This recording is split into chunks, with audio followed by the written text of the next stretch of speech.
എൻ്റെ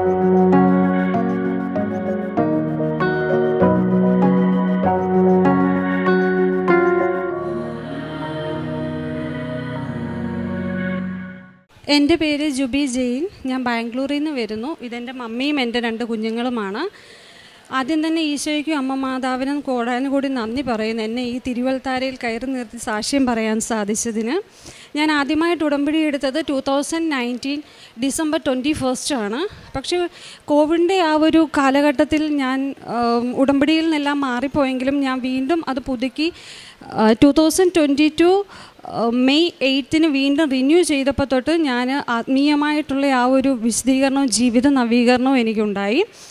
ഞാനൊരു BSc നേഴ്സാണ്. ഞാൻ 2019 മുതൽ OET ട്രൈ ചെയ്യുന്നുണ്ടായിരുന്നു. ഞാനൊരു 5th ടൈം ആദ്യം അറ്റൻഡ് ചെയ്തു. എനിക്ക് റീഡിങ് ഭയങ്കര ടഫായിരുന്നു. അത് ഞാൻ എത്ര എഴുതിയാലും എനിക്ക് 3/4 വന്ന് നിൽക്കും. അതിനപ്പുറത്തേക്ക് എനിക്ക് കിട്ടുന്നുണ്ടായിരുന്നില്ല. അങ്ങനെ ഞാൻ 5th ടൈം എഴുതി കഴിഞ്ഞപ്പോഴാണ് ന്യൂസിലൻഡിൽ അപ്ഡേറ്റ്സൊക്കെ വന്നു, പോയ മൊഡ്യൂൾ മാത്രമായിട്ട് നമുക്ക് അപ്പിയർ ചെയ്യാൻ സാധിക്കും എന്നുള്ളത്. അങ്ങനെ ഞാൻ ഓർത്തു എന്നാൽ അങ്ങനെ ചെയ്യാം. കാരണം എൻ്റെ ഹസ്ബൻഡ് ഒരു IT ഫീൽഡിലാണ്, ഞങ്ങൾ ബാംഗ്ലൂരിലാണ്. അപ്പം ഹസ്ബൻഡിനും കുറച്ചുകൂടെ ജോലി മേഖലയിലൊക്കെ കിട്ടുന്നത് ന്യൂസിലൻഡ് ഓസ്ട്രേലിയ ആയത് കാരണം ആ രീതിയിലേക്ക് ഞങ്ങൾ മൂവ് ചെയ്യാമെന്ന് വിചാരിച്ചു. ഞാനിപ്പോൾ പോയ മൊഡ്യൂൾ മാത്രം എഴുതാനായിട്ട് ഞാൻ പ്രിപ്പയർ ചെയ്തു. അങ്ങനെ ഞാൻ റീഡിങ്ങിന് വേണ്ടി പ്രിപ്പയർ ചെയ്തെങ്കിലും ആ ടൈമിൽ എനിക്ക് റീഡിങ് മാത്രമേ ഉണ്ടായിരുന്നുള്ളൂ. എന്നിട്ടും എനിക്ക് ആ ഒരു മൊഡ്യൂൾ കിട്ടിയില്ല. അന്നേരം എൻ്റെ ഈ വലിയ മോന് 5.5 വയസ്സായിട്ടുണ്ടായിരുന്നു. അന്നേരം ഞാൻ ഓർത്തു ഇനിയും ദൈവനിശ്ചയം അടുത്ത ഒരു കുഞ്ഞെന്നുള്ളതാണെങ്കിൽ അങ്ങനെ തന്നെ പോകാം, ദൈവത്തിൻ്റെ ഇഷ്ടമായിക്കോട്ടെ എന്നുള്ള രീതിയിൽ എക്സാംസ് എല്ലാം ഞാൻ സ്റ്റോപ്പ് ചെയ്തിട്ട് അടുത്തൊരു കുഞ്ഞിന് വേണ്ടി ഞങ്ങൾ ട്രൈ ചെയ്തു. ഒരു 6-7 മാസം ഞങ്ങൾ അങ്ങനെ നോക്കിയെങ്കിലും എനിക്ക് കുഞ്ഞിനെ കിട്ടിയിട്ടില്ല. എനിക്ക് ഹൈപ്പോതൈറോയിഡിസം ഉണ്ട്. ലാസ്റ്റ് 10 ഇയറായിട്ട് ഞാൻ മെഡിസിൻ എടുത്തിട്ടിരിക്കുകയാണ്. അങ്ങനെ ലാസ്റ്റ് ഞങ്ങളൊരു ഡോക്ടറിനെ കൺസൾട്ട് ചെയ്ത് അവിടെ ബാംഗ്ലൂർ തന്നെ. അപ്പോൾ ഡോക്ടർ പറഞ്ഞു PCOD ഇഷ്യൂ ഉണ്ട്, അതുകൊണ്ട് മെഡിസിൻസ് സ്റ്റാർട്ട് ചെയ്യാമെന്ന്. 1 മന്തിലേക്കുള്ള മെഡിസിൻ ഡോക്ടർ തന്നു. മെഡിസിൻ എടുത്തിട്ട് നോക്കിയിട്ടും കുഞ്ഞായിട്ടില്ല. അപ്പം ഞങ്ങൾ ഓർത്തു ഇനിയും മെഡിസിൻ എടുത്തിട്ടും ആവുന്നില്ല, അപ്പോൾ എന്നാൽ ഒന്നും കൂടെ എക്സാം ട്രൈ ചെയ്യാമെന്ന് വിചാരിച്ചു.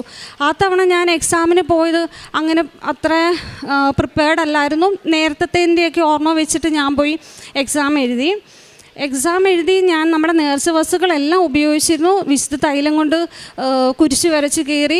നമ്മുടെ വിശുദ്ധ ഉപ്പാണെങ്കിൽ ഞാൻ എക്സാമിന് കയറുന്നതിന് മുന്നേ എൻ്റെ എക്സാം ഹോളിന് പുറത്തും എക്സാം ടേബിളിലും എല്ലാം ഞാൻ സ്പ്രെഡ് ചെയ്തിട്ടാണ് ആ ഉപ്പ് കുറച്ച് കഴിക്കുകയൊക്കെ ചെയ്തിട്ടാണ് ഞാൻ കയറിയത്. അപ്പോൾ OET റീഡിങ്ങിനെ കുറിച്ച് പ്രിപ്പയർ ചെയ്യുന്നവർക്ക് അറിയാം, നമ്മൾക്ക് OETയുടെ എ പാർട്ട് നമ്മൾക്ക് 20 ആൻസേഴ്സ് വിത്തിൻ 15 മിനിറ്റ്സിനുള്ളിൽ നമ്മൾ കംപ്ലീറ്റ് ചെയ്യണം. ഇതിന് മുന്നേയൊക്കെ ഞാൻ ഭയങ്കരമായിട്ട് പ്രിപ്പയർ ചെയ്തിട്ട് പോയ ടൈമിൽ പോലും എനിക്കത് സാധിച്ചിട്ടില്ല. പക്ഷേ ഈ ടൈമിൽ ഞാൻ വിത്തിൻ 11 മിനിറ്റ്സിനുള്ളിൽ എൻ്റെ കംപ്ലീറ്റ് ചെയ്തു. ക്വസ്റ്റ്യൻ വായിച്ച് പാസേജിലേക്ക് നോക്കുമ്പോഴത്തേന് ആൻസേഴ്സ് എല്ലാം എനിക്കിങ്ങനെ ഹൈലൈറ്റ് ചെയ്ത് നിൽക്കുന്ന പോലെ തോന്നുന്നത്.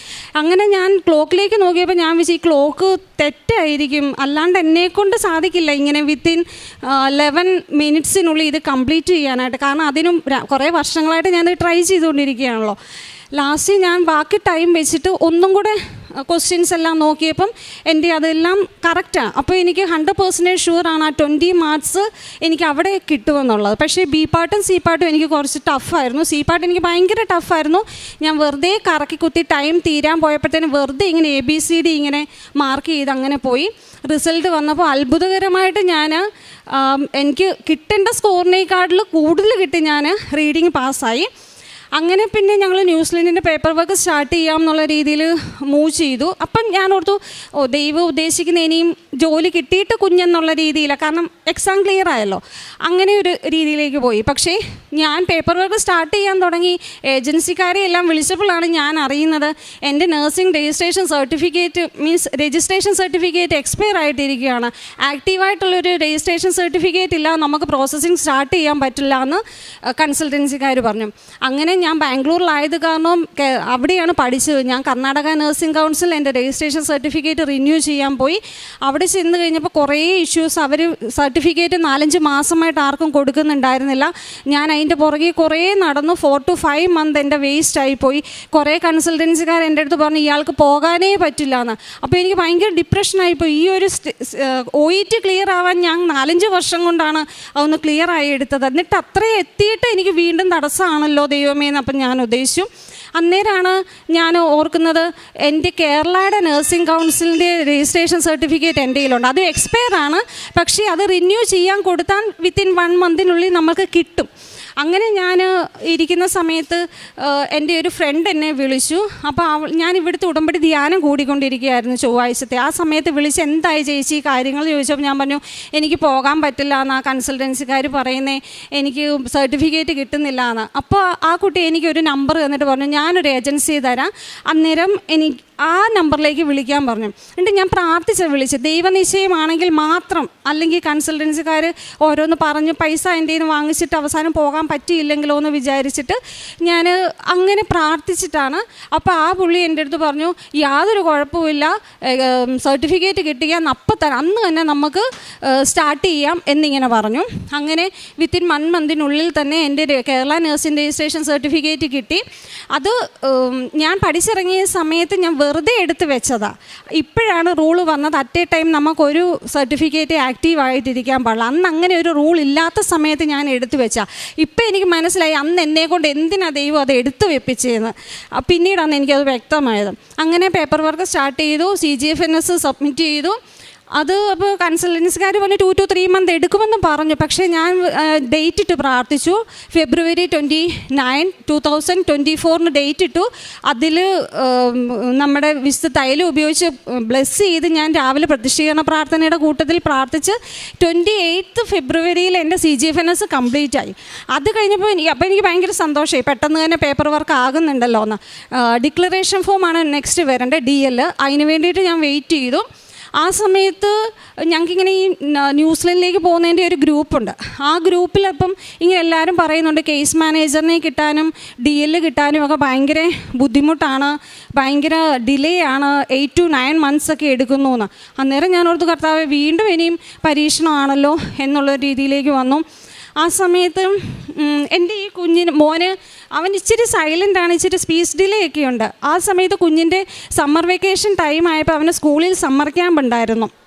സമ്മർ ക്യാമ്പ് ആയപ്പം ഞാനൊരു നീതു എന്ന് പറഞ്ഞൊരു പുള്ളിക്കാരിയെ പരിചയപ്പെട്ടു. അവർ ഞങ്ങളുടെ ഫ്ലാറ്റിലുള്ള, ഞാൻ ഇന്നേ അവരെ കണ്ടിട്ടില്ല, എന്നെ നേരത്തെ പരിചയമുള്ള രീതിയിൽ അവർ എൻ്റെ അടുത്ത് കുറേ നേരം അവിടെ ഇരുന്ന് സംസാരിച്ച് പറഞ്ഞു സെക്കൻഡ് ഒരു ചൈൽഡ് ആയാൽ ഇവൻ ഭയങ്കര ആക്റ്റീവ് ആകുമെന്ന് പറഞ്ഞു. അതെന്നെ ഭയങ്കരമായിട്ട് സ്ട്രൈക്ക് ചെയ്തു.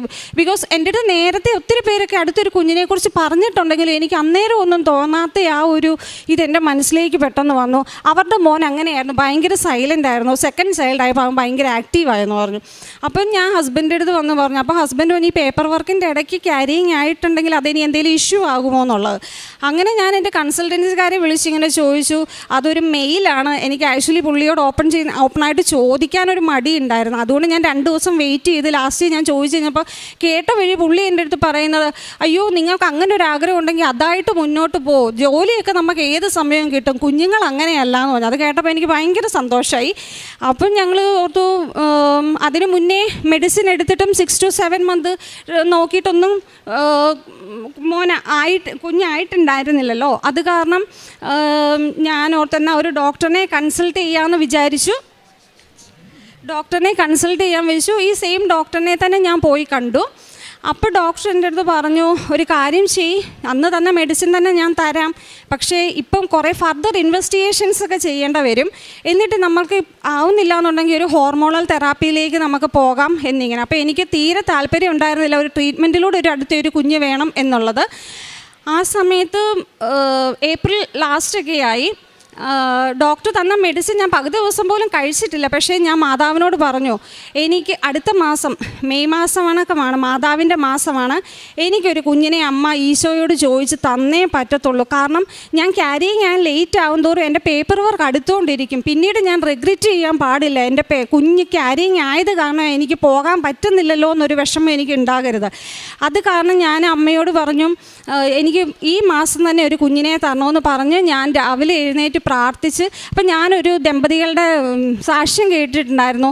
അവർ വിശുദ്ധ തൈലം വയറത്ത് വരട്ടി കുരിശ് വരച്ച് കൊന്ത വെച്ച് പ്രാർത്ഥിച്ച് അവർക്കൊരു കുഞ്ഞിനെ ഈശോ കൊടുത്തെന്ന്. ഞാൻ വെളുപ്പിനെ 3 മണിക്ക് എഴുന്നേറ്റ് സന്തോഷത്തിൻ്റെ ദിവ്യരഹസ്യങ്ങൾ വയറത്ത് കുരിശും വരച്ചിട്ട് നമ്മുടെ കൊന്ത, കൃപാസനത്തിലെ കൊന്ത എൻ്റെ കയ്യിലുണ്ട്, അതെനിക്ക് ഭയങ്കര ഒരു ശക്തി, അത് വെച്ച് ഞാൻ പ്രാർത്ഥിച്ചു. അത്ഭുതം എന്ന് പറയട്ടെ, ആ മാസം 31 ഞാൻ എന്നിട്ട് 13th ഞാൻ ഡെയിലിയുള്ള കുർബാനയ്ക്ക് പോയപ്പോൾ ഞാൻ മാതാവിനോട് പറഞ്ഞു, ഞാൻ നാളെ വിശുദ്ധ കുർബാനയ്ക്ക് വരുന്നത് ഈശോയ്ക്കും അമ്മയ്ക്കും താങ്ക്സ് പറയാനായിരിക്കും എന്ന് പറഞ്ഞു. അങ്ങനെ 31 രാവിലെ ഞാൻ എഴുന്നേറ്റ് 3 മണിയുടെ പ്രെയർ കഴിഞ്ഞു, 5:30 പ്രത്യക്ഷീകരണ പ്രാർത്ഥന പ്രാർത്ഥിച്ച് ഞാൻ ചെക്ക് ചെയ്ത് നോക്കിയപ്പോൾ ഞാൻ പോസിറ്റീവാണ്. അത് ഇത്രയും നാൾ മെഡിസിൻ എടുത്തിട്ടോ ഒന്നും സാധിക്കാത്ത സംഭവം എനിക്ക് അമ്മ ഈശോയിൽ നിന്ന് എനിക്ക് വാങ്ങിച്ചു തന്നത് ആ കുഞ്ഞിനെ. എന്നിട്ട് ഞാൻ എൻ്റെ ഹസ്ബൻഡിനോടൊന്നും പറയാൻ ഞാൻ നേരെ വിശുദ്ധ കുർബാനയ്ക്ക് പോയി. കുർബാന കഴിഞ്ഞ് തിരിച്ച് വന്നപ്പോഴാണ് ഞാൻ ഹസ്ബൻഡിനോട് പറയുന്നത് ഇങ്ങനെ ഒരു ഹാപ്പി ന്യൂസ് ഉണ്ടെന്നുള്ള കാര്യം. പിന്നീടാണ് വീട്ടിലൊക്കെ ഞാനത് അറിയിച്ചത്. അങ്ങനെ എൻ്റെ പ്രഗ്നൻസി പീരീഡ് ഇങ്ങനെ പോകുന്നു, പേപ്പർ വർക്ക് ഒരു സൈഡിൽ കൂടെ പോകുന്നു. ഞാൻ പേപ്പർ വർക്കിനെ കുറിച്ച് അത്ര ടെൻസ്ഡ് അല്ല, കാരണം എൻ്റെ ഡെലിവറി ഡേറ്റ് വരുന്നത് January 26, 2025 എനിക്ക് ആ ഒരു സമയത്തേന് എൻ്റെ പേപ്പർ വർക്കൊക്കെ ആയാൽ മതി എന്നുള്ള രീതിയിൽ പോയി. അങ്ങനെ ഒക്ടോബർ ഒരു ലാസ്റ്റ് ആയപ്പോഴത്തേന് കൺസൾട്ടൻസിക്കാർ വിളിച്ചിട്ട് പറഞ്ഞു ഡിക്ലറേഷൻ ഫോം റെഡി ആയിട്ടുണ്ട്, ഇനി IQN എന്ന് പറഞ്ഞൊരു എക്സാം വേണം എഴുതാനായിട്ട്. അതിന് ഞാൻ പെട്ടെന്ന് 1 month പ്രിപ്പറേഷനിലിരുന്ന് ഫുൾ ക്യാരിങ് ഞാൻ ആ സമയത്തൊക്കെ എനിക്ക് കുറച്ച് നടുവേനയും ബുദ്ധിമുട്ടുണ്ടായിരുന്നു. എങ്കിലും ഞാൻ ഇരുന്ന് പഠിച്ചിട്ട് ഞാൻ വിശുദ്ധ തൈലവും നമ്മുടെ നേർച്ച വസ്തുക്കളൊക്കെ ഉപയോഗിക്കും, പഠിക്കുന്നതിന് മുന്നേ പഠിച്ച് കഴിഞ്ഞിട്ടും എല്ലാം. എന്നിട്ട് ഞാൻ ആ നേർച്ച വസ്തുക്കളൊക്കെ ആയിട്ട് പോയി എക്സാം എഴുതി. ഫസ്റ്റ് അറ്റംപ്റ്റ് തന്നെ IQN എക്സാം ഞാൻ ക്ലിയറായി. അത് കഴിഞ്ഞിട്ട് വരുന്നതാണ് ഓസ്കി എക്സാം.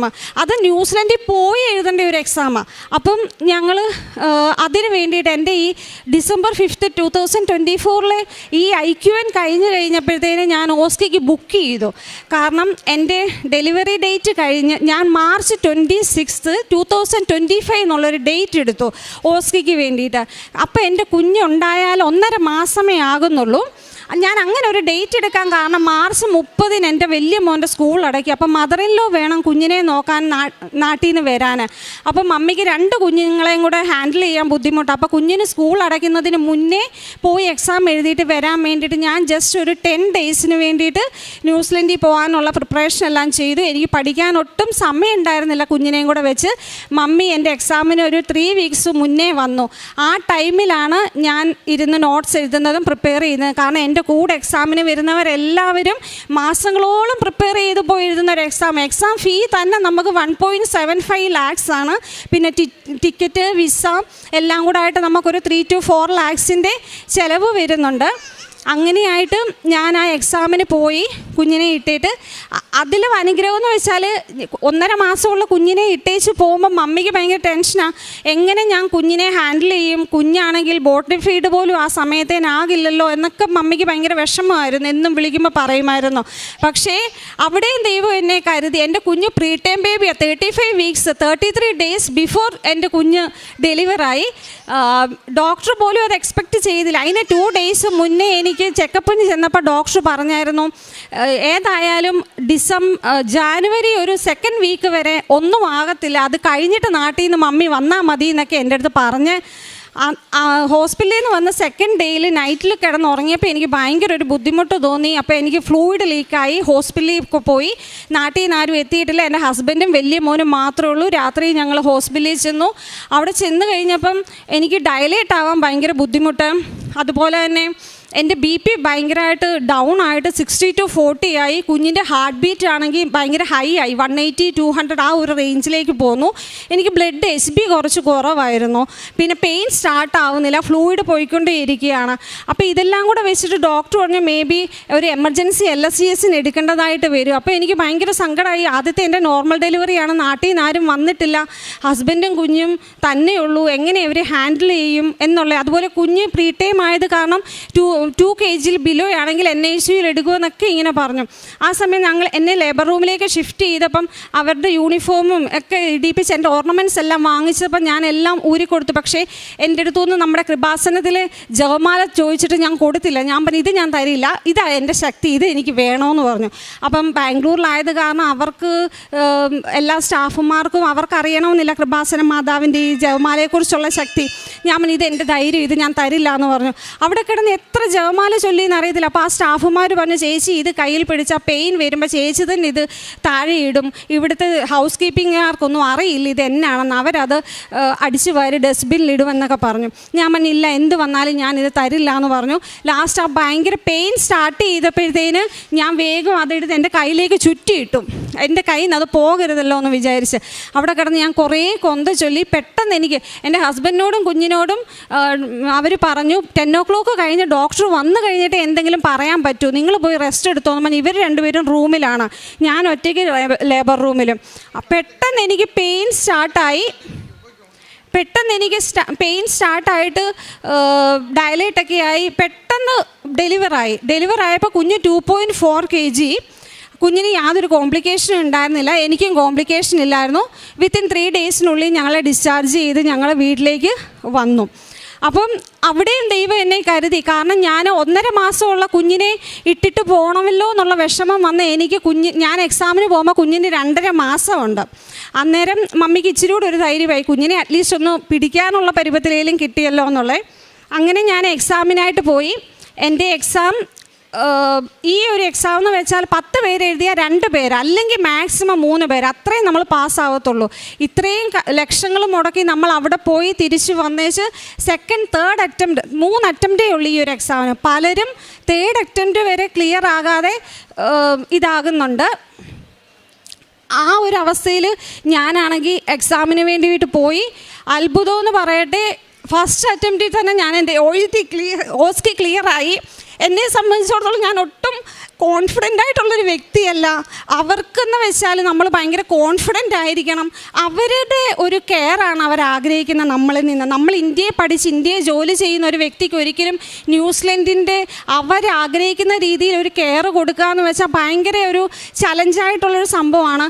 മോക്ക് ടെസ്റ്റ് എൻ്റെ ഇൻസ്റ്റിറ്റ്യൂട്ടുകാർ കണ്ടക്ട് ചെയ്തപ്പോൾ അവർ പറഞ്ഞു ഇയാൾ ഒട്ടും കോൺഫിഡൻ്റ് അല്ല, ഫേസിൽ ആ ഒരു പേടിയുണ്ട്, ഇങ്ങനെയൊന്നും അപ്പിയർ ചെയ്താൽ പോരാന്ന്. പക്ഷേ എക്സാമിന് എനിക്ക് 10 സ്റ്റേഷൻസ് ആയിരുന്നു ഉണ്ടായിരുന്നത്.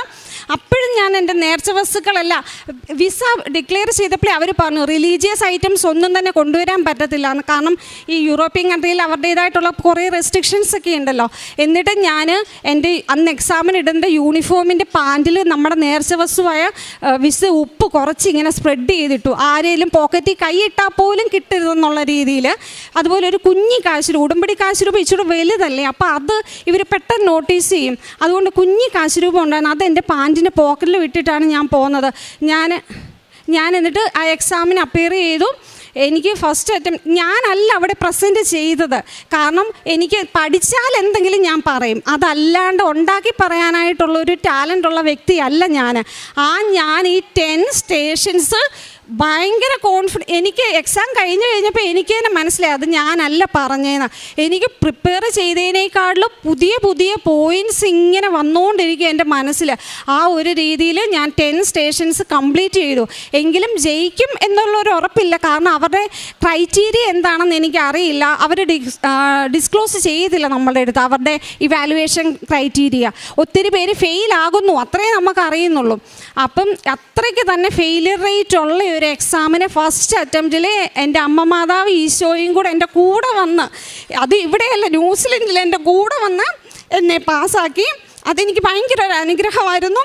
ആ എക്സാം ക്ലിയർ ആയതോടുകൂടി, അല്ലെങ്കിൽ സെക്കൻഡ് അറ്റംപ്റ്റിൽ പോകണമെങ്കിൽ കുഞ്ഞിനെ ഇട്ടിട്ട് പോകണം, ഇത്രയും ലക്ഷം വീണ്ടും ചിലവാക്കണം.